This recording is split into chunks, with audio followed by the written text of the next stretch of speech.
예, 안녕하세요. 저는 한국과학기술정보연구원 데이터 분석본부에 근무하는 김은선이라고 하고요. 오늘 마침 주제가 포스트 팬데믹 시대의 디지털 비즈니스와 관련된 내용이어서 사실 저희가 기업 지원하는 활동들을 좀 많이 하고 있고요. 기업 지원을 어떻게 디지털 기반으로 하면서 이 언택트 시대에 대비할 것인가와 관련한 그런 그 여러 가지 기술사업화 AI 모델도 저희들이 개발을 하고 이런 연구들을 하고 있는데 오늘 그 오전에 제가 말씀드리는 내용들은 사실 그런 기술사업화 모델이라든가 AI라든가 이런 연구개발적인 측면보다는 실제로 이 코비드19가 가져올 패러다임의 변화에 대응해서 기업이 어떤 형태로 전략을 가져가야 하며 저희는 이와 관련해서 어떠한 일들을 했는지 중심으로 좀 가벼운 내용으로 준비를 했습니다. 식사하시기 전에 가벼운 마음으로 내용을 좀 들으시면 될 것 같고요.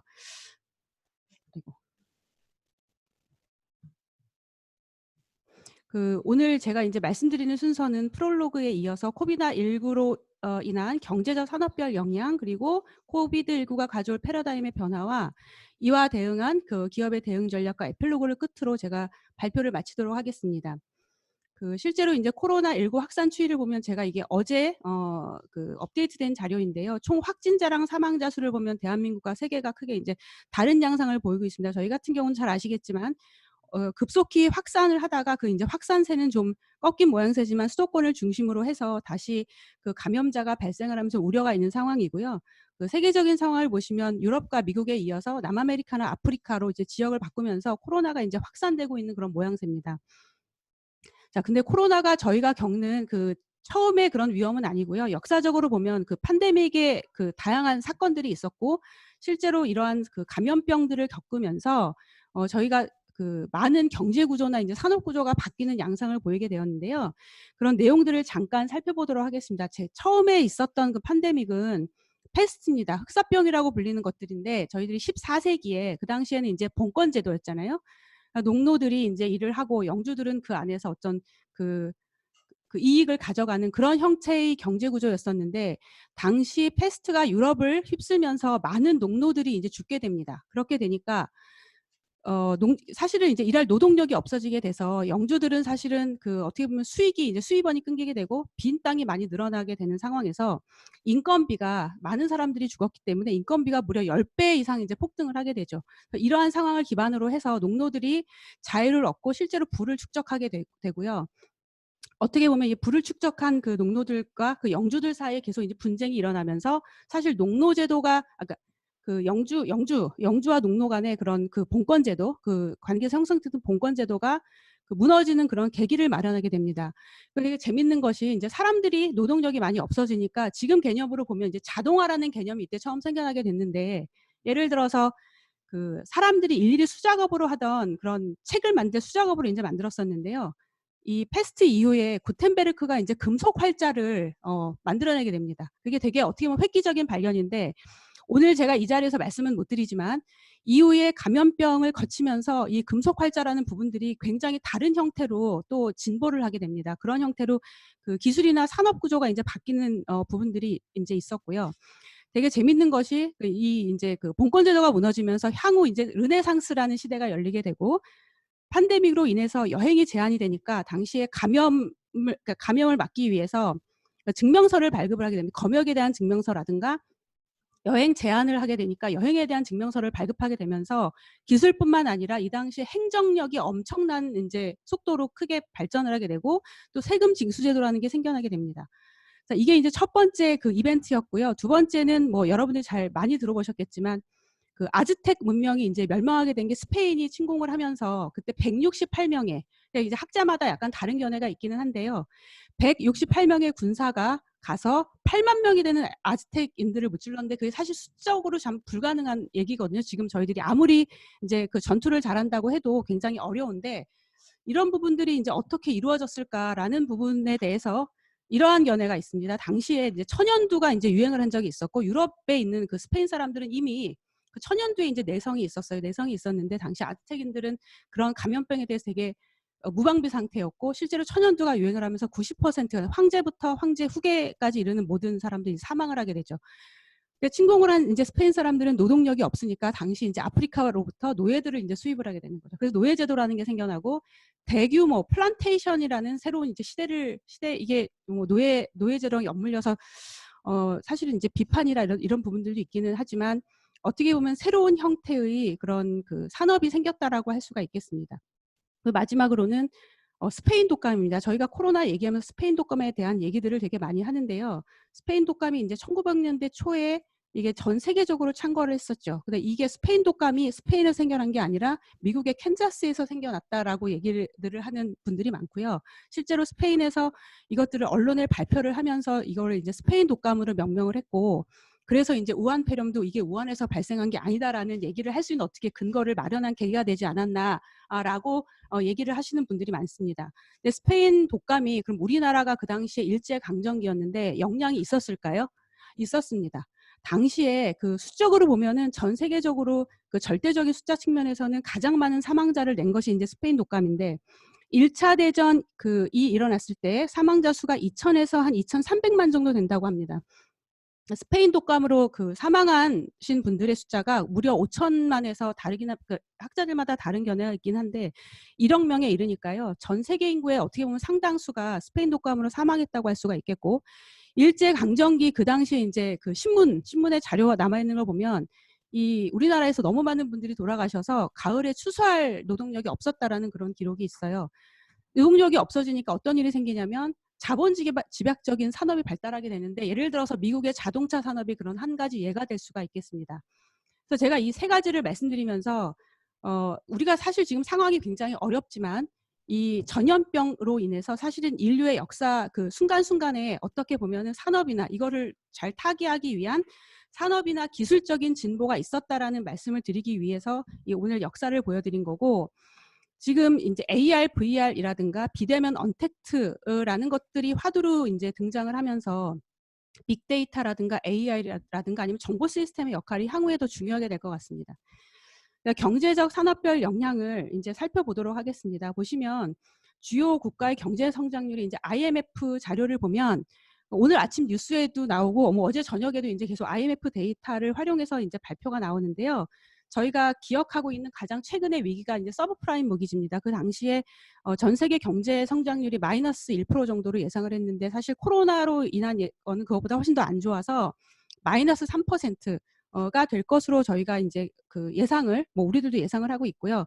다만 그 IMF에서는 향후에 인제 저희들이 V자 반등을 하지 않을까라는 그런 예측치를 내놨고 제가 어제 인제 그 뭐 다국적 컨설팅 회사에 계시는 이제 대표님께 들은 얘기는 그 올해 지나고 내년 한 상반기 정도가 지나야지 인제 코로나에서 어느 정도 우리가 서강이 비치지 않을까 인제 그런 예상을 한다고 합니다. 그래서 국내 거시경제 영향 및 파급 효과 부분을 인제 보면 그 글로벌 공급망의 교란이 가장 큰 문제가 될 것 같습니다. 그 예를 들어서 자동차 부품이 한 20,000개 정도가 되는데 그 공장이 전 세계에 널려 있어서 전 세계 자체가 어떻게 보면 하나의 공장이라고 할 수가 있는데 그 안에 부품이 미국에서 인제 하나가 생산을 못 하게 되면 자동차 전체 생산 라인에 문제가 생기는 등 국내 제조기업의 충격이 굉장히 예상되고 있고요. 대면 서비스 위주 업종의 타격 부분도 굉장히 좀 심각한 상태이기는 합니다. 그래서 소비자들이 어쨌든 외출을 자제하는 상황이어서 당장 여러분들이나 저나 백화점이나 뭐 지하철이나 공공 그 사람들이 기존에 많이 활용했던 그런 그 장소에 가 보면 사람들이 기존에 비해서 많이 감소한 것을 알 수가 있고요. 어쨌든 소비도 위축되고 국내 제조기업의 충격이 지금 이제 뭐 실제로 인제 많이 일어나고 있기 때문에 기업에서 어떻게 보면 현금 흐름이 굉장히 지금 안 좋은 상황입니다. 그래서 기업 자금 시장이 위축이 되면서 기업 구조 조정의 가능성이 굉장히 증가하고 있고 실제로 여행업이라든가 뭐 그런 항공업체 같은 경우는 그 어떻게 보면 그 타이 항공이 인제 파산 신고를 했다는 얘기를 제가 얼마 전에 인제 뉴스에서 들었거든요. 그리고 이제 대한항공 같은 경우도 어떻게 보면 자산을 매각해서 어떻게 현금을 인제 확보할 것인가라는 그런 뉴스들을 볼 수가 있고 그 제 주변에도 인제 호텔이나 어떻게 보면 항공업계에 근무하시는 분들이 굉장히 좀 어려워하고 있는 부분들을 이제 알 수가 있습니다. 그래서 산업의 위험도를 보면 이 초록색 같은 경우에는 거의 영향이 없고요. 붉은색 같은 경우가 인제 영향을 많이 받는 부분인데 호스피탈리티랑 패션 뷰티 쪽에 보시면은 굉장히 붉은색입니다. 마스크로 가리고 다니고 저희가 이제 외출을 자제하다 보니 아무래도 이제 신경을 덜 쓰게 되는 부분들이 있고요. 그다음에 여행업이나 말씀드린 것처럼 항공 쪽에는 타격이 있을 수밖에 없는데 그렇다고 이게 꼭 비관적이지만은 않은 게 저희들은 항상 서바이벌 하려는 노력을 해왔습니다. 예를 들어서 뷰티 쪽은 마스크 메이크업이라는 게 나오더라고요. 제가 보니까 재밌죠. 그래서 마스크를 낀 상태에서 어떻게 아이 메이크업을 할 것이 아이 뭐 마스크 시트라든가 이런 것들을 집중을 해서 이제 마케팅을 하려는 노력들을 좀 볼 수가 있었고요. 반대로 예를 들어서 식음료라든가 반도체나 통신이나 미디어 게임 같은 경우는 초록색이고 향후에도 이런 부분에 있어서 영향력은 증대될 거라고 생각이 돼요. 왜냐하면 저희들이 이제 배달 음식을 많이 먹는 부분들이 있고 아무래도 언택트 기반에서 이제 활동을 하다 보면 고성능 컴퓨터가 필요하고 결국은 이것이 다시 반도체 그 산업의 화랑으로 이어질 수밖에 없는 부분들이 있어서 이에 대한 대비가 필요하다라고 할 수가 있겠습니다. 그래서 전체 코로나19가 가져올 패러다임의 변화를 보시면 사회 구조하고 이제 크게 산업 구조로 이제 나누어서 말씀을 드릴 수가 있겠는데요. 언택트 문화, 뭐 제가 생각할 때 요즘에는 초등학생들도 알 것 같습니다. 언택트 문화의 확산, 그다음에 건강과 환경에 대한 관심 증가, 디지털 전환, 4차 산업혁명의 가속화 이렇게 크게 저희들은 이제 4가지로 이제 나누어 보았습니다. 그래서 언택트 문화 같은 경우에는 소비 패러다임이 변하는데 온라인 소비 시장이 확대가 되고 간접 쇼핑 체험 서비스가 증가하고요. 구독 경제가 확대가 됩니다. 구독 경제라는 말을 혹시 들어보셨는지 잘 모르겠는데 예를 들어서 넷플릭스라든가 음원 사이트에 저희가 비용을 지불하고 일정 기간 동안 구독을 하는 형태 그런 비즈니스를 이제 저희를 중심으로 하는 것을 구독 경제라고 하는데 어떻게 보면 공유 경제에서 플랫폼 경제로 넘어오고 실제로 구독 경제 이야기가 나오면서 이 3가지가 합쳐진 모양새로 경제 패러다임 변화하고 있는 게 좀 맞는 것 같고요. 여가 운동 방식의 변화를 보시면 홈 루덴스, 그다음에 온택트, 온라인 게임 시장의 성장과 비대면 교통수단이 증가하는데 멋있게 이제 비대면 교통수단이라는 표현을 썼습니다만 자전거입니다. 네, 전동 킥보드나 자전거고요. 실제로 왜냐하면 이제 가까운 거리는 대중교통을 이용하지 않으려는 그런 노력들이 있어서 그 인기가 있는 그런 모델 같은 경우는 자전거들이 나오자마자 품절이 되고 있는 상황이라고 합니다. 건강 위생에 대한 관심 고조로 원격 의료나 디지털 헬스케어가 부상을 하는데 사실 디지털 헬스케어나 원격 의료 얘기가 나온 한 20년 정도 돼요. 20년 정도 됐는데 여러 가지 제약 조건들이 있고 어떤 그 외부의 긍정적이든 부정적이든 어떤 영향이 있어야 시장의 개화가 되는데 실제로 이번에 저희가 코로나 사태를 겪으면서 디지털 헬스케어라든가 원격 의료 시장에 대한 이게 니즈가 굉장히 증가를 해서 이런 부분에 그 어떻게 보면 새로운 사업 아이템들이 많이 나온다고 이제 생각이 들고요. 또 하나는 지구 환경을 생각하게 됐죠. 모두가 우리가 일상적인 삶을 굉장히 그리워하게 됐어요. 그리워하게 돼서 에코라이프를 촉진하든가 아니면은 대체육 시장을 이제 그 시장이 확대되는 거죠. 보다 깨끗한 음식, 안전한 음식에 대한 니즈도 커지고 있고요.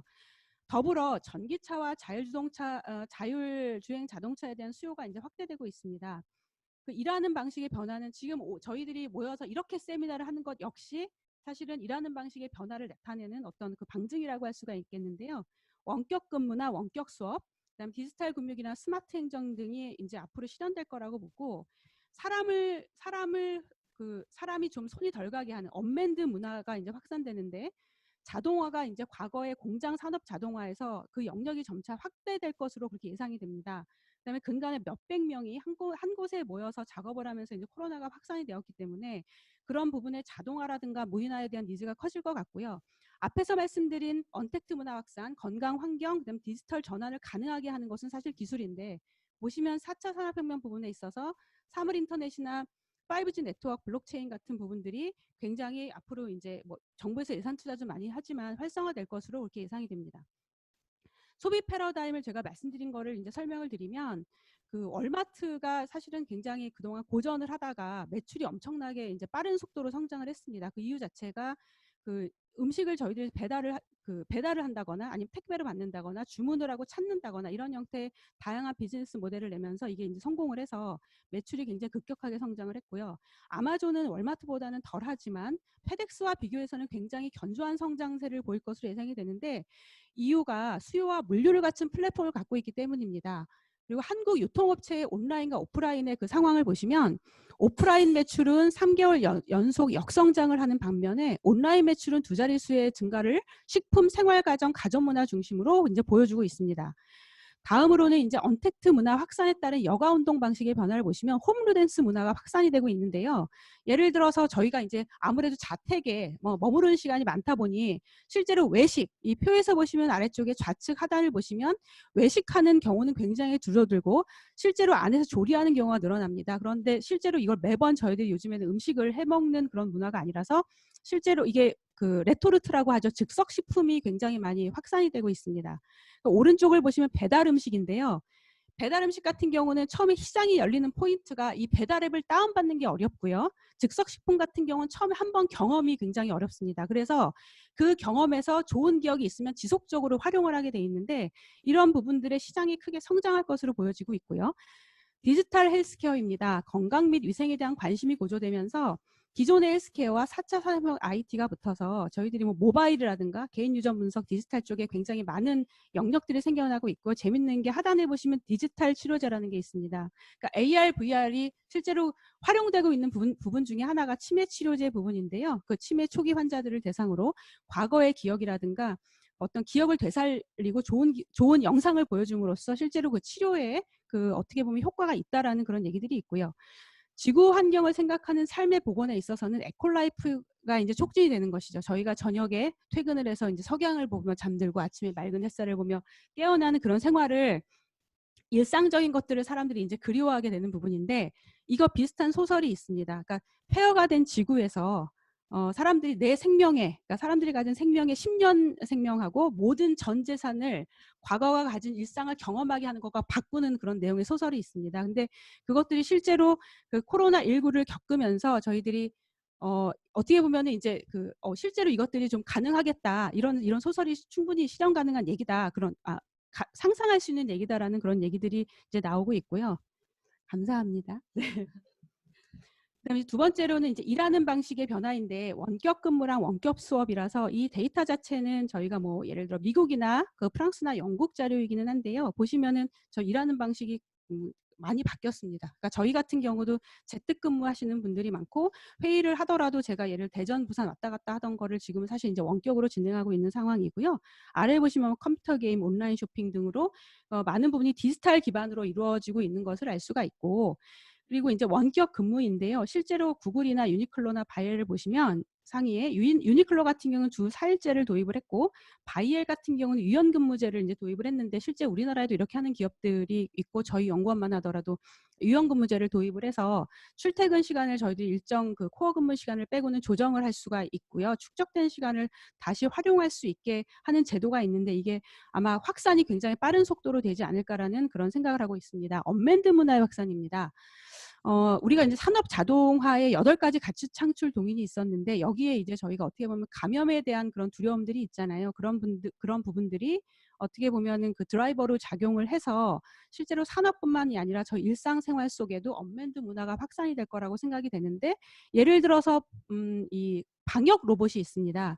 저희가 로봇이 이제 여러분들이 잘 아시는 거는 청소기 로봇이나 이런 부분들이 있는데 실제로 근간에 저희 코로나 사태를 겪으면서 방역 로봇에 대한 그 니즈가 되게 증가를 해서 정부에서도 이런 부분에 대한 그 투자를 이제 계획을 그러니까 투자 계획안 같은 것들이 많이 나오고 있는데요. 그러니까 유망 아이템으로 이게 유망 아이템 중에 후보군 중에 하나로 방역 로봇에 대한 얘기가 나오고 있습니다. 그래서 보시는 로봇 같은 경우는 이제 블루오션 로보틱스인데요. 병원에 이 아이가 돌아다니면서 그 예를 들어서 엘리베이터에 사람이 있으면 알아서 안 들어가고 사람이 없을 때 들어가서 다 청소를 하고 다니는 거죠. 그렇게 되면 저희 같은 방문객이라든가 아니면 그 안에 있는 의료진들의 그 어떻게 보면 감염을 예방할 수 있기 때문에 이런 부분들에 대한 수요가 증가할 것 같고 실제로 중국 쪽에서 굉장히 많은 예산을 투자를 해서 연구 개발이 이제 이루어지고 있습니다.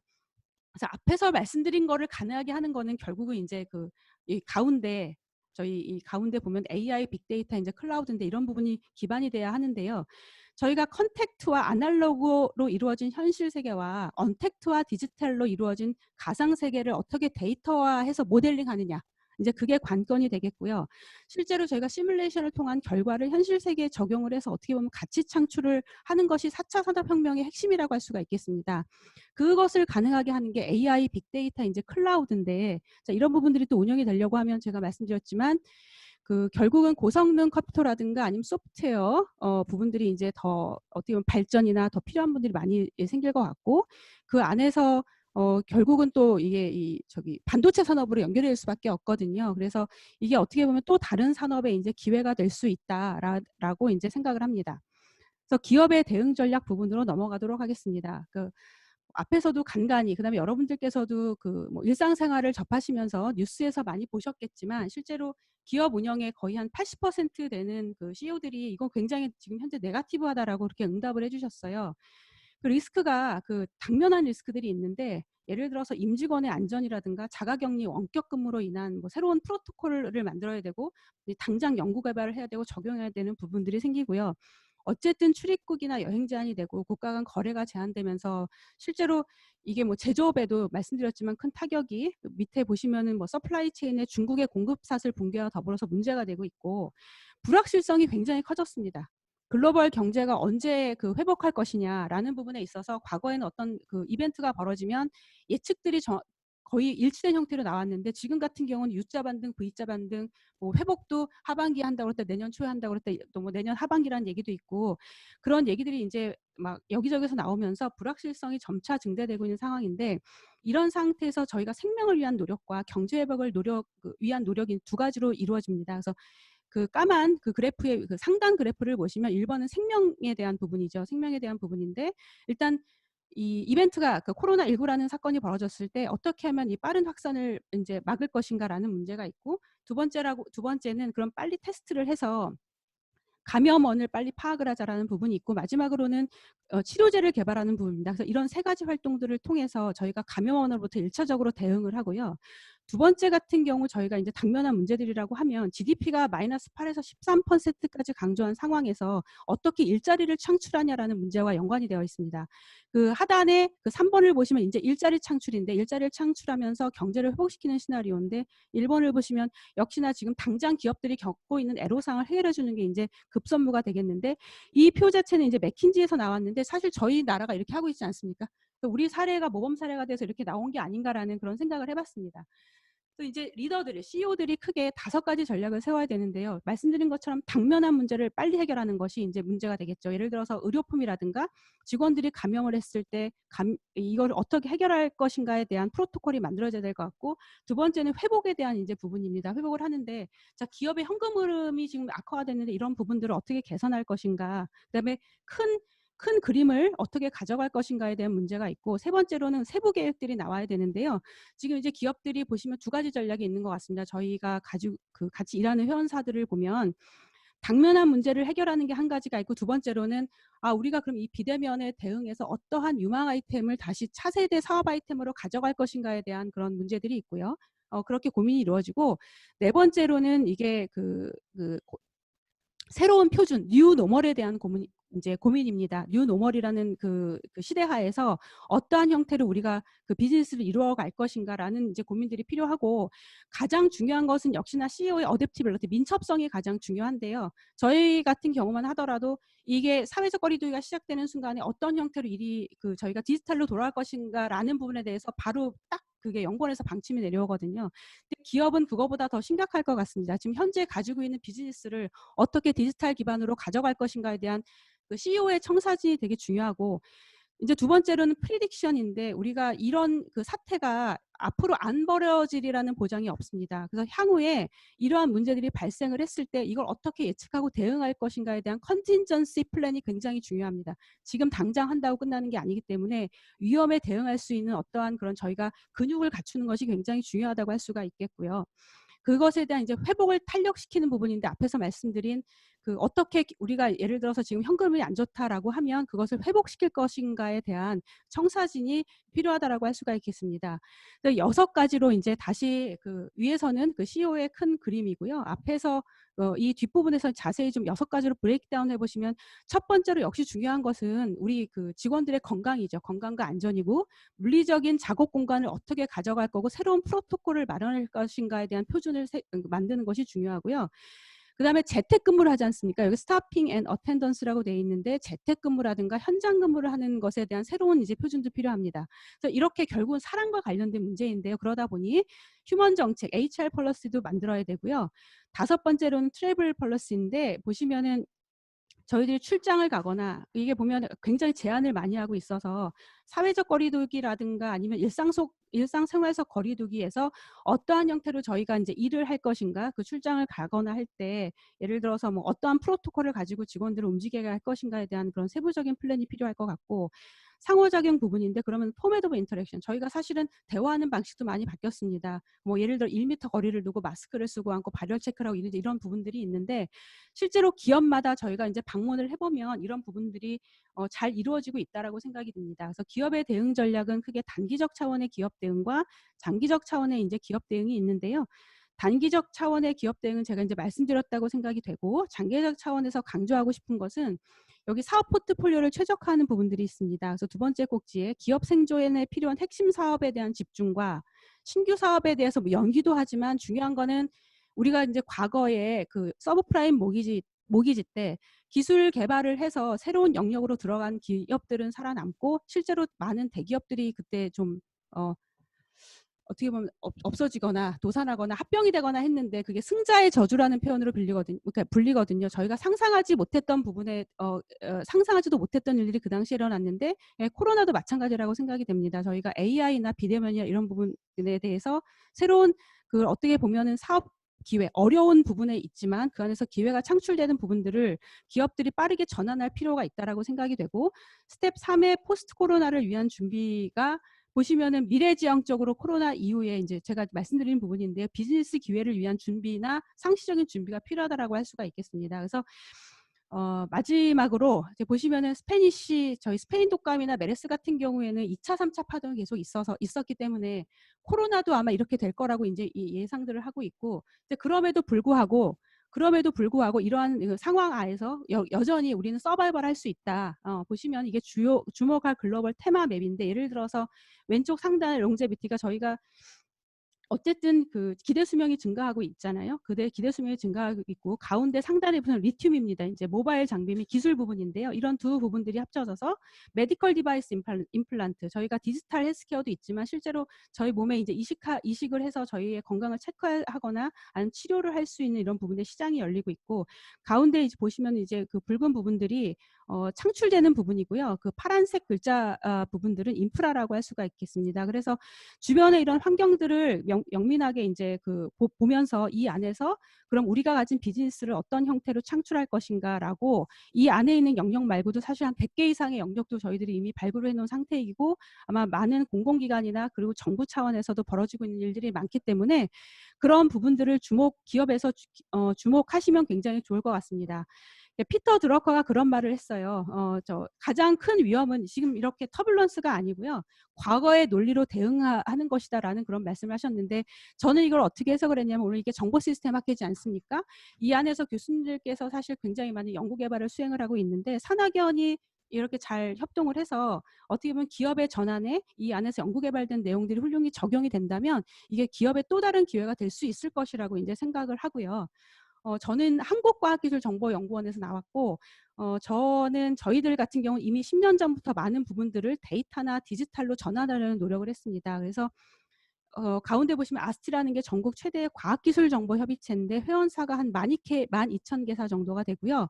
오른쪽 하단에 보시면 이게 밸류체인 공급망입니다. 예를 들어서 자동차 산업이나 그런 부분들을 키워드로 넣으면 이런 형태로 공급망이 쫙 펼쳐지는 시스템을 저희들이 이미 운영을 하고 있어요. 운영을 하고 있고, 아마 코로나 사태를 겪으면서 이런 시스템에 대한 니즈가 더 증가할 것 같고, 저희들도 아마 연구 개발을 좀 더 이 안에 투자를 해서 향후 이런 부분들이 글로벌 영역으로 좀 확장돼서 기업들한테 많은 도움을 주기를 저희가 기대를 하고 있고, 저희가 오늘 이제 제가 스마트 케이스 투시로 수상을 했는데요. 이거는 기술 사업화 모델에 관련된 부분입니다. 그래서 기업들이 R&D를 수행을 할 때 과거에는 그 사람의 CEO의 직관에 의존을 했는데, 실제로 그것이 이제 R&D로부터 매출 창출에 이르는 굉장히 여러 가지 단계들이 있습니다. 저희는 연구원이니까요.